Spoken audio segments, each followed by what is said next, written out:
নমস্কার বন্ধুরা, আমি সহেলি অলৌকিক জোনের আসরে তোমাদের আরও একবার স্বাগত জানাচ্ছি। বন্ধুরা, নতুন বছরের অনেক অনেক শুভেচ্ছা। Happy new year to all. খুব ভালো থেকো তোমরা, নতুন বছর খুব ভালো কাটুক, সুস্থ থাকো তোমরা সবাই। তোমাদের জীবনে তোমরা যে যাই কাজ করো তাতে অনেক অনেক উন্নতি হোক, এই কামনা করে আজকের নতুন বছরের প্রথম দিনের এই এপিসোড শুরু করছি। খুব ভাল লাগছে, 1 জানুয়ারি আমাদের এপিসোড আসছে। থ্যাংক ইউ সো মাচ তোমাদের সবাইকে, আর এভাবে 3 বছর অলৌকিক জোনের সঙ্গে থাকার জন্য। কথা বেশি বাড়াবো না, তোমরা বোর ফিল করতে পারো। সরাসরি চলে যাচ্ছি ঘটনায়। তবে আজকের নতুন বছরের এই ঘটনা শুরু করব আমাদের সেই ক্ষুদে সদস্যকে দিয়ে, যার ঘটনা তোমরা শুনতে চেয়েছিলে। অভিজয় চক্রবর্তী খুব উৎসাহ পেয়েছে তোমাদের কমেন্টস দেখে, ও আরও একবার আমাদেরকে ঘটনা শেয়ার করেছে। অভিজয় লিখছে, মাসিমণি, আমার আরও একটা ঘটনা তোমাকে বলার আছে। আগের বার ঘটনাটা পড়েছিলে বলে সাহস পেয়েছি, এবার লিখেছি। বন্ধুদেরকেও বলেছি, সবাই শুনেছে। ওর ধারণা ছিল ও ছোট্ট মানুষ, ওর ঘটনাটা কেউ পড়বে না। ও খুবই উৎসাহ পেয়েছে। বলছে, আজ থেকে 2 বছর আগে, 2022-এর মাঝামাঝি ধরে নেওয়া যাক, ওর এক বন্ধু ছিল সৌরভ। ছিল কেন বলছি, বর্তমানে ওর বাবার চাকরির পোস্টিংয়ের জন্য ওরা অন্য জায়গায় চলে গেছে, মানে একদম ওয়েস্ট বেঙ্গলের বাইরে চলে গেছে। কিন্তু ওদের বাড়িটা আছে, যে বাড়িকে কেন্দ্র করে ঘটনা, সে বাড়িতে বছরে 1-8বার হয়তো আসে। তখন একই স্কুলে পড়তো, খুবই বন্ধুত্ব ছিল, একসঙ্গে খেলার মাঠেও দেখা হতো। তো সৌরভের বাড়িতে একবার ওদেরকে ইনভাইট করলো। অভির মা বাবা গেলেন, এবং সৌরভের বাবা মা বলেছিলেন 2 দিন বা 3 দিন থেকে যেতে। এবার ছেলে কোথাও যাওয়া হয় না, খেলাধুলো হয় না, ওরা সবাই মিলে গেলেন। ওদের বাড়ি গিয়ে বাড়ির পরিবেশও খুব ভালো, জায়গাটা নিরিবিলি শান্ত, কোনো ঝুট ঝামেলা নেই। ওদের বাড়িতে একটা অদ্ভুত বিষয়, প্রতিদিন ঠিক রাত 9টা 9:30 পর থেকে ওই পাড়াটার মধ্যে বেশ গমগমে সারাদিন একটা অদ্ভুত নীরবতা, একটা নির্বিচ্ছিন্নতা কাজ করে। সেটা কোনো ভয়ের কিছু নয়। ওটাতে ওর মায়ের প্রথমে একটু ডাউট হয়েছিল যে জায়গাটা একটু কীরকম হয়ে গেল না, কোনটা আনক্যানি ফিল হচ্ছে না। অভির বাবা এই সমস্ত জিনিস প্রচণ্ড অপছন্দ করেন। উনি বলে, নতুন কোনো জায়গায় এলেই একটা অন্যরকম চিন্তাভাবনা তোমাদের কাজ করে, এটা ঠিক না। কিন্তু এই মনে হওয়ার পেছনেও অ্যাকচুয়ালি মানুষের 6th সেন্স কাজ করে, এর পেছনেও কারণ ছিল। রাত 11:22, তখন ডিনার হয়ে গেছে। মা বাবা, অভির মা বাবা, সৌরভের মা বাবা ওই বাড়িতে থাকতেন। সৌরভের মা বাবা দিদা, বর্তমানে ওনারা আর কেউ থাকেন না ওই বাড়িতে। আর এদিকে অভির মা বাবা সবাই মিলে বসে গল্প করছেন।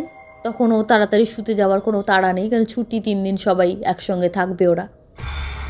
আর পাশের ঘরে বসে ক্যারাম খেলছে অভি আর সৌরভ। খেলতে খেলতে তখন প্রায় রাত 11:20 কি 22, অদ্ভুত জোরে একটা উ করে একটা কান্নার শব্দ। অভি না চমকে উঠল। অভি একদম খাস কলকাতায় বড় হয়েছে, সেখানেই জন্মেছে। ওর একটা অদ্ভুত ফিলিংস হলো। ও ভাবলো এই জায়গাটা যেহেতু শহর থেকে অনেকটা ভেতরে, ওর ধারণা এই ধরনের জায়গা হয়তো খুব শিয়াল থাকে। ও বন্ধুকে বলল, হ্যাঁ রে, এটা কি শিয়ালের আওয়াজ? আমি তো প্রথমবার শুনলাম লাইফে। ওর বন্ধু বলল, না না বাবা, আমরা এতটাও গ্রামে থাকি না যেখানে শিয়াল থাকবে। এটা শিয়ালের না, এটা কুকুরেরই কান্না। এইবার দেখ না মজাটা। বললো, কিসের মজা? এই যে কুকুরগুলো ঘেউ ঘেউ করে উঠল, তারপর থেকে টানা 10 থেকে 15 মিনিট মতো চললো ওদের তারস্বরে কান্না, এবং ঠিক 15 মিনিটের পর ওরা চুপচাপ হয়ে গেল। এই কান্নাটা সবাই 5 জন কুকুর একসঙ্গে, 5-10 জন যাই বলি না কেন, স্বাভাবিক কুকুরের কান্নার মতন নয়। মানে যেটা হামেশাই আমরা আমাদের পাড়ায় বা যে কোনো আশেপাশে শুনে থাকি, তেমন একদমই নয়। অদ্ভুত টাইপের লাগলো। তারপর সব কিছু চুপচাপ। ঠিক আছে। পরের দিন ঠিক রাত 11:22, তখনও এরা পাশের ঘরে গেম প্লে করছে, ওই ঘরে ওরা গল্প করছেন। এই দিনকে অভির মা ওর বাবাকে বললেন যে দেখো, কালকে রাত্রেও এই সময় কুকুরটা কেঁদে উঠেছিল, প্রথমে চিৎকার করে প্রচণ্ড সবাই একসঙ্গে, তারপরে সে একটা অদ্ভুত করুণ সুরে কান্না, আজকেও তাই। অভির বাবা বললেন তোমাদের কি সব কিছুতেই মানে অলৌকিক ঘটনা খুঁজে পাও নাকি? কুকুর কাঁদবে, ঝগড়া করবে, এর মধ্যে অলৌকিকত্ব কিছু সব জায়গায় হয়, স্বাভাবিক ব্যাপার, এতে আবার বাহবার কি আছে?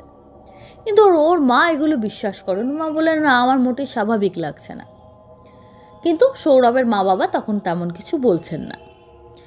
দ্বিতীয় দিন, তৃতীয় দিন একইভাবে কেটে গেল। চতুর্থ দিন ওরা 3 দিন থাকার পর ওদের পিড়াপিড়িতে 4 দিনের দিনই ওরা বললো আজকের দিনটা থেকে যান, কালকে চলে যাবেন, এরকম ব্যাপার।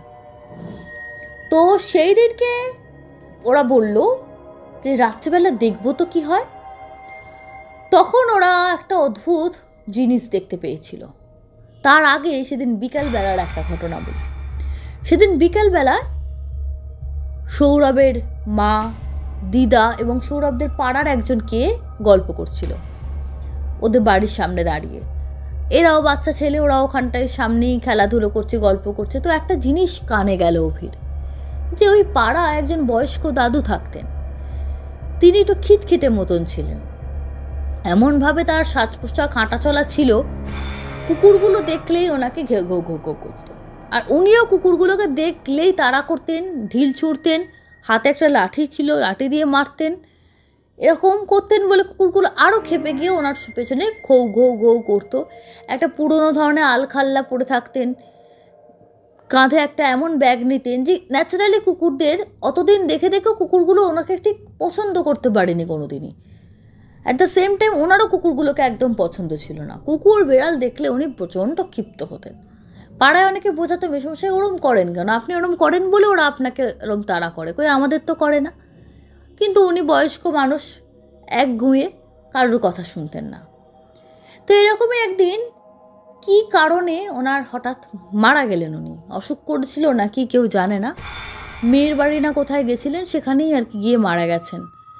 তো তারপরে প্রায় ওনার মারা যাওয়ার পরে প্রায় 8-10 দিন বাদে থেকে এই জিনিসটা নাকি পাড়ায় শুরু হয়েছিল, সেটা চলছে। কীরকম? এই রাত্রেবেলার এই জিনিসটা একটা দিনও বাদ যায় না। তো সেই দিন রাত্রে ওরা এই ঘটনাটা শোনার পর বললো চল তো আজকে রাত্রে গিয়ে দেখি কুকুরগুলো কিরমভাবে কাঁদে, দোস্ত ঘরে গিয়ে দেখি, কেন এটা নিয়ে তো আলোচনা চলছে বাড়ির মধ্যে। তো সৌরভদের ছাদটা হচ্ছে এখন যেমন শেড দেওয়া থাকে, শেড দেওয়া, চারদিক খোলা থাকলেও মাথাটা ঢাকা। ওরা চুপচাপ একটা ছাদের কোণে দাঁড়িয়ে দেখছিল যখন রাত প্রায় 11টা বাজতে যায়। তখন থেকে ওরা ওয়েট করছে কিছু যদি দেখতে পাই, কিছু যদি দেখতে পাই। ঠিক 11:20 কি 22 হয়েছে। কুকুরগুলো যেন সবাই মিলে বলছেন ওদের নিজেদের মধ্যে, যে ঘরের মধ্যে থাকলে লোকে অনেকে অনেক ব্যাখ্যা দেবে, কিন্তু যে সামনে থেকে দেখবে সে বুঝতে পারবে বিষয়টা কি। নিজেদের মধ্যে মারামারি করা বা কোনো কিছু দেখে চেঁচাচ্ছে তা কিন্তু না, ওরা নিজেদের মধ্যে ওরা বসেছিল, কেউ শুয়েছিল, হঠাৎ যেন কোথাও কিছু নেই, ওরা সবাই চমকে উঠে কু করে একটু তাড়া করে গেল। তারপর তাড়া করে ওরা এবার এক পা করে সবাই মিলে পেছন হাঁটছে। বলে এই দৃশ্য না দেখলে কেউ চোখের সামনে বিশ্বাস করতে পারবে না। কুকুরদের অভিব্যক্তি বলে দিচ্ছে যে ওরা কিছু দেখতে পেয়েছে। প্রথমে ওরা দেখতে পেয়ে তেড়ে গেছে, এবং যে বিষয়টাকে দেখে তেড়ে গেছে সেই বিষয়টা ওদের এবার ভয় দেখাচ্ছে। ওরা এবার প্রচণ্ড ভয় পেয়ে পেছনে সরে ওরকম করে কান্না। তার কিছুক্ষণ পরে বোধহয় সেই জিনিসটা আর দেখতে পেল না, ওরা এদিক ওদিক যে যার মতন চলে গেল। অভি নিজের চোখে এই বিষয়টা দেখেছে, সৌরভ তো দেখেছে। সৌরভ বলছে আমি ঘর থেকে শুনতাম, তোর জন্য একটু সাহস পেলাম ছাদে এসে আজকে দেখার, আমি কোনোদিন দেখিনি। তো পাড়ায় এই জিনিস অনেকে দেখেছে। তো সেটার পর থেকে পাড়ার লোকেদের বিশ্বাস ওই ভদ্রলোকের আত্মাই রাত্রিবেলা এরকম বিরক্ত করে কুকুরগুলোকে। কারণ উনি বেঁচে থাকতো সারা সন্ধে রাত্রি ঘুরে ঘুরে অনেক রাত্রে বাড়ি ঢুকতেন, তখন কুকুরদের সঙ্গে ওনার সংঘাতটা উনি বেঁচে থাকতেও লাগতো, সকাল বিকেলও লাগতো, নট অনলি রাত্রিবেলা। কিন্তু মৃত্যুর পর থেকে এই রাত্রিবেলার এই সমস্যাটা চলে আসছে। তারপরেও অনেক দিন বাদে প্রায় তখন সৌরভদের যাওয়ার আগে একটা গেট টুগেদার হয়েছিল, সেদিন একটা রাতের জন্য ওরা ছিল, পরের দিন ওরা চলে আসে। সেদিন আর রাত্রে ওই ঘটনাটা আর শুনতে পায়নি। তখন সৌরভের দিদাকে জিজ্ঞেস করা হয়েছিল যে কি ব্যাপার, আর হয় না? বলে না, পাড়ার লোকেদের খুব বিরক্ত লাগতো, অনেকে ভয় পাচ্ছিল, বাচ্চা কাচ্চা নিয়ে থাকে তো, সবাই মিলে একটা শান্তি সস্তায়ন করেছে, ভদ্রলোকের পরিবারকে খবর পাঠানো হয়েছিল একটু ভালোভাবে শ্রাদ্ধ শান্তি অনেকে তো করে না, কিন্তু মুখে বলতে গেলে তারা মনক্ষুণ্ণ হতে পারে, তো তাদের একটু গয়ায় পিণ্ডদান করা, পাড়ার সবাই মিলে একটা সত্যনারায়ণ পুজো দেওয়া, শান্তি সস্তান, এগুলো আয়োজন করা হয়েছিল। তো তারপর থেকে আর ওই প্রবলেমটা হয় না। অভির একটাই বক্তব্য শেষে অভি রেখে গেছে, যদি এটা সম্পূর্ণ কাকতালীয় হতো বা কুকুরদের নিজেদের স্বভাবজাত মারামারি বায়ে, তাহলে ওই একই টাইমে ওই প্রায় 1-1.5 বছর ধরে এই বিষয়টা চলেছিল, সেটা কেন তারপর বন্ধ হয়ে গেল? সেটা তো পাড়ার লোকেদের যা করেছিলেন তার জন্য, তাই না? এবার কেউ যদি বলেন না এটা নর্মাল ব্যাপার ছিল, এটা কোনো ভৌতিক নয়, তাহলে তাই। কিন্তু অভির এটা মনে হয়েছিল যে নর্মাল কিছু লাগেনি, বা অভি শুধু না, ওই পাড়ার কারোরই বিষয়টাকে স্বাভাবিক লাগেনি। এই ছিল অভির পাঠানো ঘটনা। খুব ছোট্ট বন্ধু, ছোট্ট সদস্য, আমাদের ক্লাস 6-এ পড়ে। তোমরা ওকে উৎসাহ দিও, কমেন্টে কেমন লাগলো জানিও। আজকের দ্বিতীয় ঘটনায় চলে যাচ্ছি। দ্বিতীয় ঘটনা পাঠিয়েছেন অরিজিৎ দাস। লিখছেন, নমস্কার সবাইকে, আমি অরিজিৎ দাস। আজ আপনাদের জন্য নিয়ে আসলাম আরও একটি ঘটনা। এটি হবে এই চ্যানেলে প্রচারিত আমার 32 নম্বর ঘটনা। আমার ঘটনা অনেক দিন পরে হয়তো শুনছেন। সত্য ঘটনা লিখতে গেলে মূল ঘটনাটি আগে শুনে তথ্য সংগ্রহ করা, অনেক সময় স্পটে গিয়ে ঘটনাটা বুঝতে হয়। আসলে আমি কোনো ঘটনা বানিয়ে লিখি না। সেরকম হলে আমি প্রায় 3 বছর হলো অলৌকিক জনের সঙ্গে আছি, এতদিনে বোধহয় 100 বা 1 ডজন গল্প লিখে ফেলতাম আর পোস্ট করতাম। যাকে ভূমিকা ছেড়ে এবার মূল ঘটনায় আসি। ঘটনাটি আমার দিদার দেখাশোনা করতেও টুকু বলে এক আয়ার সঙ্গে ঘটেছিল। না মানে ঘটনাটা আমার দিদাকে যখন দেখাশোনা করতো সেই সময়কার কথা নয়, সেটি তার বিয়ের আগের, যখন সে তার বাপের বাড়ি থাকতো। সেই সময়টা হলো তার ঘটনা ঘটার আজ থেকে প্রায় 20 বছর আগের। সে আমার চেয়ে বয়সে বছর কয়েকের বড় ছিল, তাই ওকে আমি টুকুদি বলে ডাকতাম। তার গায়ের রং ছিল একটু কালো। আমার দিদা তখনও বেঁচে। তাকে টুকুদি যখন দেখাশোনা করতেন, তখন একদিন তার সঙ্গে গল্পে গল্পে হঠাৎ করে ভূতের গল্পের প্রসঙ্গ ওঠে। তখন সে তার নিজের জীবনে ঘটে যাওয়া একটা ভয়ঙ্কর ঘটনা আমাকে বলেছিল, যে সেটা আমাকে এখন হুবহু আমি তুলে ধরছি, চেষ্টা করছি। তার মানে টুকুদির বাপের বাড়ি ছিল বালুরঘাট থেকে একটু বাইরে একটা ঘোর মফস্বল এলাকায়, ঠিক বাংলাদেশের সীমান্ত লাগোয়া শেষ গ্রামে। খুবই গরিব ছিল ওরা। ওর বাবা মাঠে অন্যের জমির চাষ করা, দেখাশোনা করা এসব করতেন। যখন তার বয়স 15-র মতো, তখন সে একলা একদিন বিকেলবেলায় মাঠে ওদের বাড়ির গরু আনতে গেছিল। গ্রীষ্মের বিকেল, সূর্য প্রায় ডুবতে বসেছে, কিন্তু যেখানে তার গরু বাঁধা ছিল সেখানে গিয়ে সে দেখলো তার গরুটি ওখানে নেই। একটি ওদিক তাকিয়ে দেখতে পেল একটু দূরে একটা মহিলা তার চুল খুলে মাথা হাঁটুর ওপর রেখে বসে আছেন। টুকুতে ধীরে ধীরে তার কাছে এগিয়ে গিয়ে প্রশ্ন করলেন, এখানে আমাদের একটা গরু বাঁধা ছিল, দেখেছ? 2 বার তাকে প্রশ্ন করার পর মহিলাটি মুখ না তুলেই দুদিকে ঘাড় নাড়ল, অর্থাৎ সে জানে না।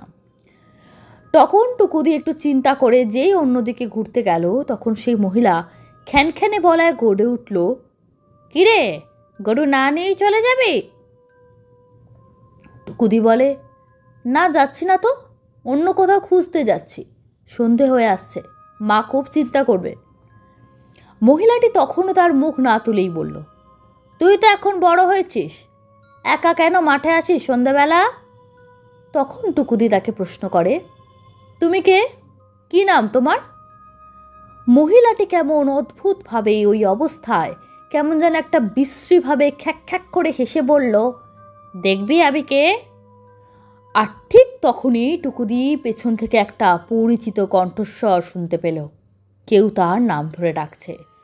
হ্যাঁ, পেছনে তাকিয়ে সে একটু দূরেই দেখলো তার মা তাকে ডাকছে। একটু রেগেই তার মা বলছে, এখানে দাঁড়িয়ে কি করছিস? টুকুদি বলল, আমি তো গরু নিতে এসেছিলাম, কিন্তু ওই মহিলার সঙ্গে কথা।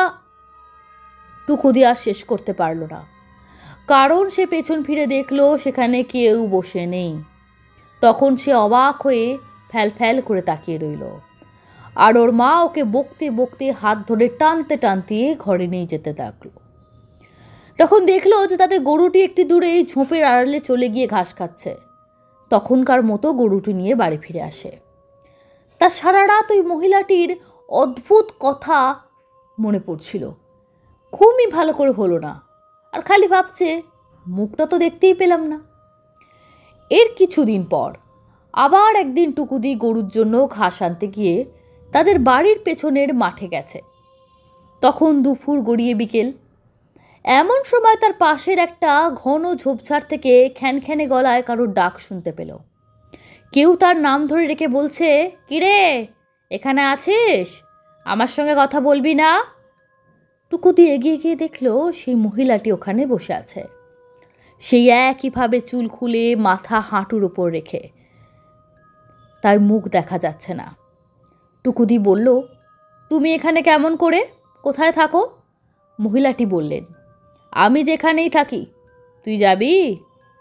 টুকুদি ভেবেছিল হয়তো পাশের গ্রামের কেউ। সরল মনে বলল, না না, কাজ না করে গেলে মা বকবে, খেতে দেব না। মহিলাটি এবার ঠান্ডা অথচ কঠিন স্বরে বললেন, আমার সঙ্গে চল, কেউ বকবে না। টুকুদি বলল, না, আমি এখন বাড়ি যাব। মহিলাটি কেমন যেন অদ্ভুত গলায় বললেন, আমি কোথায় থাকি জানতে চাইছিলিস না? টুকুদি বলল, হ্যাঁ। তখন মহিলাটি মুখ না তুলেই তার ডান হাত তুলে একটু দূরে একটা বড় আম গাছ দেখালো। ওই দেখে টুকুদি বেশ ভয় পেয়ে গেল। ভয়ে আঁতকে উঠে বলল, ওখানে মানে গাছের ওপর? মহিলাটি এবার বিকট খ্যাক খ্যাক করে হেসে বলল, হ্যাঁ রে পাগলি, চল আমার সঙ্গে, তোকে নিয়েই আজকে যাব। এবার টুকুদি ভয়ে দিক বিদিক জ্ঞানশূন্য হয়ে বাড়িতে এসে হাঁপাতে লাগলো। তারপর কিছু বলার আগেই জ্ঞান হারায়। সকালে তার জ্ঞান ফিরে এলে সেও স্বাভাবিক হতে পারে না, কাউকে ঠিক করে বলতে পারে না তার সঙ্গে কি হয়েছে। তবে তার বাবা কি যেন বুঝে তার মায়ের সঙ্গে সলা পরামর্শ করে তার বিয়ের ব্যবস্থা করে। তখনকার সময়, অর্থাৎ আজ থেকে প্রায় বছর 30 আগে, গ্রামগঞ্জে 15-16 বছর মানে মেয়েদের অনেক বয়স। তাই টুকুদিকে ওর বাবা মা 15 বছর বয়সেই বিয়ে দিয়ে দেয়। তার বর কাঠের মিস্ত্রি। পাশের গ্রামে তার বাড়ি ছিল, সে তো টুকুদিকে বিয়ে করে তার বাড়ি নিয়ে যায়, ভালো করে সংসারও শুরু করে। বছরখানেক পর প্রথমে তাদের একটা মেয়ে হয়, আর তার বছর 2 পর আর একটা ছেলে। সর্বসকলে বড়জোর বছর 5 ভালোভাবে সংসার করার পর এবার তাদের পরিবারে নেমে এলো একের পর এক বিপর্যয়। টুকুদির বর হঠাৎ করে যেন খিটখিটে হয়ে উঠল। শান্ত স্বভাবের মানুষটি হঠাৎ করে টুকুদির ওপর যখন তখন রেগে যেত। ধীরে ধীরে তাদের মধ্যে কেমন পাগলামি জন্ম নিতে লাগলো। একই কথা বলে, বারবার মনে মনে বিড়বিড় করে। অন্ধকারে হঠাৎ করে ও এসেছে, ও এসেছে বলে ছুটতে ছুটতে বাড়ির বাইরে মাঠের দিকে চলে যায়। টুকুদি তখন হারিকেন হাতে করে তার পেছন পেছন গিয়ে তাকে প্রায় অর্ধনগ্ন অবস্থায় কোনো রকমে ধরে নিয়ে আসতো। আর একটা কথা, তাদের জীবনের গোপন কথাটুকু টুকুদি আমায় বলেছিল, কারণ সে তার সব কথা আমার কাছে বন্ধুর মতো বলতো। টুকুদি যখন রাত্রে তার স্বামীর সঙ্গে লিপ্ত হতো, তখন তার স্বামী কেন জানি না অনেক চেষ্টা করেও তার পুরুষালী যে ক্ষমতা প্রদর্শন করতে পারতেন না। 2টি সন্তান হলো, টুকুদির বয়স তখন 22-23-এর বেশি না। তাই স্বামীর এই অবস্থা দেখে তার মানসিক কষ্ট হতো। বিশ্বাস করুন, এই প্রত্যেকটা কথা টুকুদির থেকে নিজে আমাকে বলেছিল, একটা কথাও আমি বাড়িয়ে বলছি না। এরপর ক্রমাগত তার স্বামীর পাগলামির মাত্রা বাড়তে লাগলো, কারণ তাকে মানসিক স্বাস্থ্য কেন্দ্রে পাঠানো হলো। টুকুদি তখন তার 2 সন্তানকে নিয়ে বাপের বাড়িতে এসে বসলেন। এবার তার খুব কষ্টে দিন পার হতে লাগলো। তখন থেকেই টুকুদি বালুরঘাট এলাকায় লোকের বাড়িতে কাজ করলেন। পরে একবার এক তান্ত্রিকের সঙ্গে দেখা করে সমস্ত কথা, অস্বাভাবিকতা খুলে বললেন। তান্ত্রিকটি তার একদিন বাপের বাড়িতে গিয়ে গোটা বাড়ি ভালো করে দেখে, চোখ বন্ধ করে স্থির হয়ে বসে টুকুদি ও তার বাবা মাকে কিছু বলতে লাগলেন। বললেন, তোমার মেয়ে তার বিয়ের আগে এক যক্ষিণীর পাল্লায় পড়েছিল। সেই যক্ষিণী যখন তোমার মেয়েকে নিয়ে গিয়ে তার কাছে রাখতে চেয়েছিল। ওরা কম বয়সী কুমারী মেয়েদের খুব পছন্দ করে, কিন্তু তোমরা যেহেতু তাড়াতাড়ি মেয়ের বিয়ে দিলে, তাই স্বভাবতই তোমাদের ওপর প্রতিশোধ নেওয়ার জন্য মেয়ের সংসারটা শেষ করে দিয়েছে। টুকুদিকে বললেন যে তোমার স্বামীকে ওই তুকতাক করে পাগল করে দিয়েছে। শুধু আর কিছুদিন আগে যদি আমার কাছে আসতে, তাহলে হয়তো তোমার জন্য কিছু করতে পারতাম, কিন্তু না, এখন সব কিছু শেষ হয়ে গেছে। টুকুদি তখন প্রশ্ন করে যে যক্ষিণী কে বাবা? তান্ত্রিক বললেন, যক্ষিণী হলো এক ধরনের দুষ্ট অপদেবতা। ওরা এই লোকে থাকে না। ওরা কম বয়সী কুমারী মেয়েদের পছন্দ করে তুলে নিয়ে যায়, তাদের সঙ্গে সম্পর্ক করতে ভালোবাসে, কিন্তু সেই মেয়েটির কোনোভাবে সতীত্ব হরণ হলে বা বিবাহ হয়ে গেলে তাদের আত্মা সে নিয়ে যেতে পারে না। তোমার ক্ষেত্রেও তাই হয়েছিল। তুমি বিয়ে করে ফেলেছ, তাই তোমাকে না পাবার ক্ষোভ সে তোমার স্বামীর ওপর মিটিয়েছে। এক ধরনের প্রতিশোধ স্পৃহাও বলতে পারো।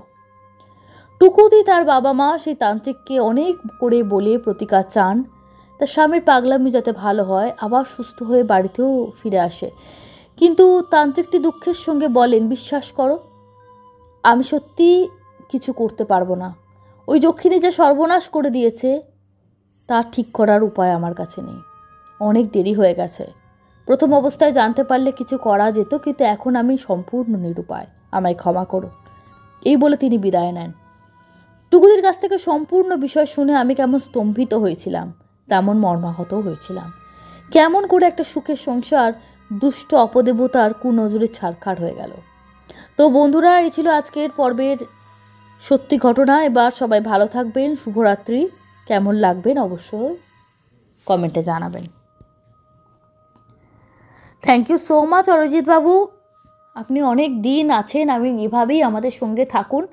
ধন্যবাদ দিয়ে আপনাদের সত্যি ছোট করতে চাই না। সিনচান বলছে হ্যাপি নিউ ইয়ার দিদি, থ্যাংক ইউ সো মাচ। একে বলছেন হ্যাপি নিউ ইয়ার দিদি, থ্যাংক ইউ সো মাচ, আপনাকেও happy new year. Madhuri Das, happy new year Saheli di, thank you so much. Ashis Das, Sudeshna Roy, Rajesh, Dhananjay Das, Jayashree Sengupta লিখেছেন অসাধারণ ঘটনা শুনলাম, আগের দিনের ঘটনাটায় কমেন্ট করেছেন। AV4 FX অনলি লিখেছেন উচ্চ মাধ্যমিক কবে শীতকালে হয়?